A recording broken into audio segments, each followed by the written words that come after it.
Welcome to Crisis in Perception, where we examine the systems shaping our world, one book at a time. All right, let's get right into it. Today, we're looking at this book, The Blade Runner Experience.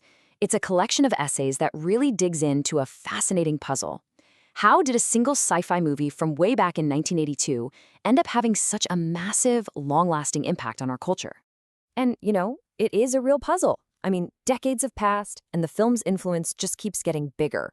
It's so deep in our culture that a writer like William Gibson can just invent the verb Blade Runnered to describe a city, and we all get it instantly. That's some serious influence. So that brings us to the core question this book is trying to answer. And it's not about, is the movie good or anything like that. No, it's much deeper. It's about how does a film stop being just a film and transform into this living, breathing cultural system? Okay, so here's the big idea from the book. Blade Runner's incredible power doesn't come from it being one single finished product. Not at all. It's more like an evolving myth, a living cultural system that people are constantly adding to, arguing about, and seeing in new ways. And that's a key point the essays really drive home. You can't just talk about one Blade Runner. It's pretty much impossible. What we're really looking at is this massive tangled network of different versions, different texts, and different experiences all connected together. And believe me, this network is huge. You've got the original novel by Philip K. Dick, which is actually super different from the movie. Then there are all of the different official film cuts, the director's cut, the final cut, not to mention the work prints that fans used to hunt down. There was a PC game where you could actually walk around in that world, book sequels, and of course just decades of fans and academics pulling it all apart. Every single one of these things just adds another layer to the whole myth. So the big question is, how does this actually work? What's the engine that keeps this myth-making machine running? Well, one of the key things the book points to is the film's deliberate ambiguity. It leaves so many things open to interpretation. It's packed with these unresolved questions. The biggest one, of course, being, is Deckard a replicant?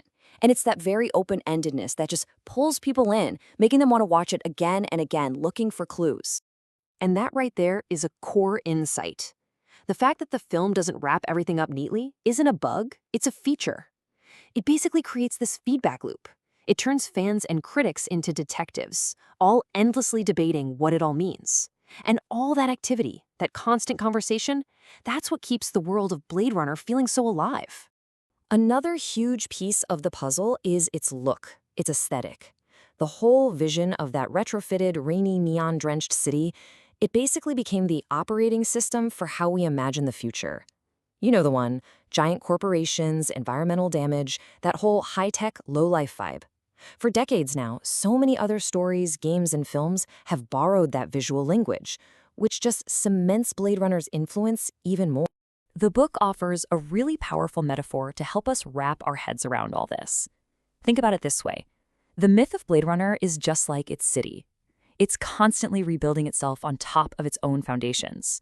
New ideas, new interpretations, they're always rising up from the old ones. So, in the end, the Blade Runner experience is about so much more than just one movie.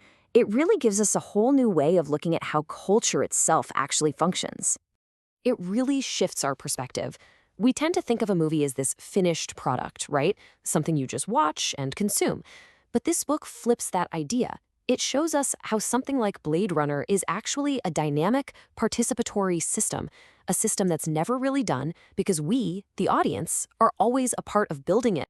And that kind of leaves us with a pretty cool thought to chew on. What this book suggests is that the most powerful cultural systems aren't the ones that give us all the answers. They're the ones that leave us with the best, most lasting questions.